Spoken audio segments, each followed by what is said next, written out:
CoastLife, we know we enjoy having a lot of fun on this show, but every now and then we do need to take a step back, have some more serious conversations, and just kind of be aware of what's going on around us. So to tell us a little bit more about something serious affecting our area is Carly Toulan with Maryland Coastal Bays Program. Welcome, Carly. Hi, thank you so much for having me. Yeah, thanks for being here. So we're talking about something a little bit more serious today. You guys have a conversation that you're kind of opening up to the public as well. Give us sort of a little debrief on what this topic is.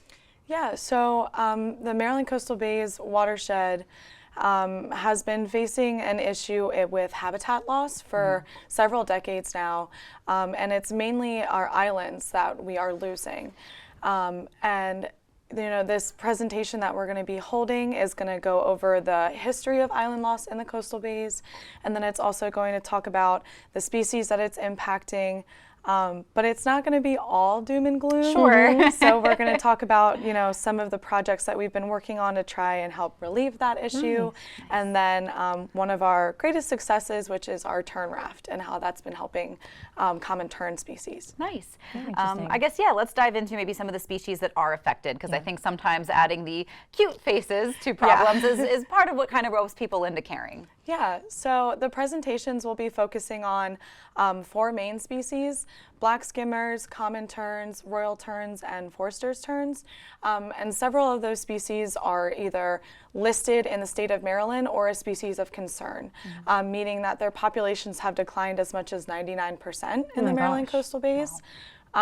So we're going to be focusing on those 4 species, but there's several other important water birds that really rely on these islands for nesting, like pelicans and cormorants and egrets and ibis. So a lot of those iconic species that you see when you come to visit our watershed. Sure, and I mean, I know a lot of bird watchers love seeing all of our feathered friends, but what makes them important species to our area as well?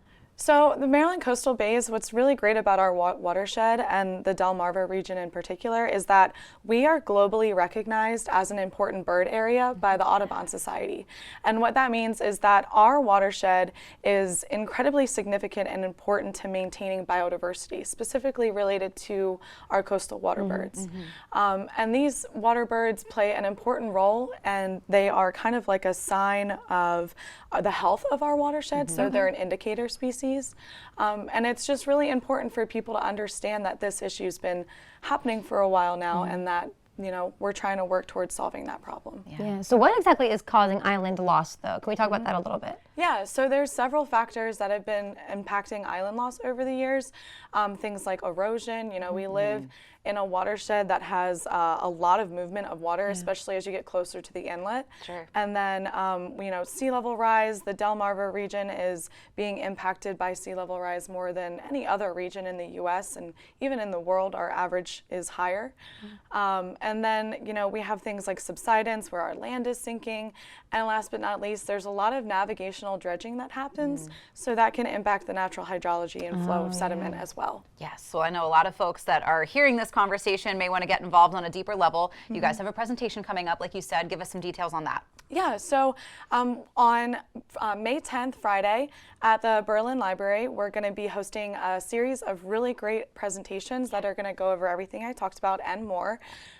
It'll be a graduate or undergraduate student from St. Mary's College, myself, and then my coworker Kim, who is our bird habitat coordinator. And it'll be from 3 to 4:30. It's open to all ages, and it's free to the public. So perfect. Wow. Yeah. Yes. That's great. Well, thanks for doing all of that. That's so important. I mean, like you said, it's not always fun to talk about it, but it's CoastLife, and we love the coast. Yes. So we got to look out for it. Well, yeah, we got to preserve what makes Exactly. CoastLife. Then there's no CoastLife. But like you said, there are some more, you know, positive outcomes about this as well. How do you think more people what can people do to get involved in protecting our habitat loss, making sure it doesn't happen? I think the biggest thing that people can do is that, you know, if you are a local or if you are coming to visit our watershed, because obviously, you know, we have a lot of tourists coming to Ocean City, Assateague Island, but when you're boating around our coastal bays, just be really respectful of the islands that are there. A lot of them are signed and are protected by Maryland Department of Natural Resources. So if you see an island that has those signs, just be mindful. You know, there's birds that are nesting on there, they're raising their babies, so you want to leave them be and just try not to disturb them and just be just be respectful of their habitat. Definitely. Yes. Well, Carly, thank you. One more time before we let you go, the date and time of this presentation. Yes, it is Friday, May 10th from 3 to 4:30 at the Berlin Library. All right. Looking forward to it. Yes. We're also looking forward to some more Coast Life that is headed your way, including a delicious way to give back to our community. Don't miss any of your favorite CoastLife moments. Hang out with us on our socials, Facebook, Instagram, Twitter, TikTok. We're there. And don't forget, you can find full episodes of CoastLife at coastlife.com. There's more CoastLife on the way.